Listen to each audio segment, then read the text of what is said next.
తిరుమలలో భక్తులు సీఎం చంద్రబాబుకు కీలక రిక్వెస్ట్ చేశారు. దీనికి వెంటనే చంద్రబాబు స్పందించారు. భక్తులకు హామీ ఇవ్వడంతో పాటుగా అధికారులకు కీలక ఆదేశాలు ఇచ్చారు.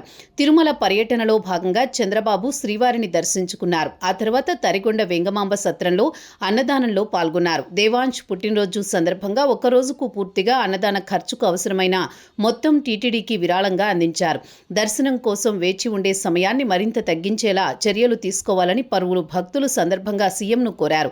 భక్తుల విజ్ఞప్తిపై స్పందించిన చంద్రబాబు శ్రీవారి దర్శనాన్ని మరింత సులభతరం చేసేందుకు ఆర్టిఫిషియల్ ఇంటెలిజెన్స్ సాంకేతికత వినియోగించబోతున్నామని వెల్లడించారు. టెక్నాలజీ సాయంతో క్యూలైన్ నిర్వహణను క్రమబద్ధీకరించి భక్తులకు తక్కువ సమయంలోనే స్వామివారి దర్శనం కలిగేలా టీటీడీ చర్యలు తీసుకుంటుందని హామీ ఇచ్చారు. భక్తుల భద్రత, సౌకర్యాల పర్యవేక్షణ కోసం తిరుమలలో ఏర్పాటు చేసిన ఇంటిగ్రేటెడ్ కమాండ్ కంట్రోల్ సెంటర్ ప్రాధాన్యతను సీఎం వివరించారు.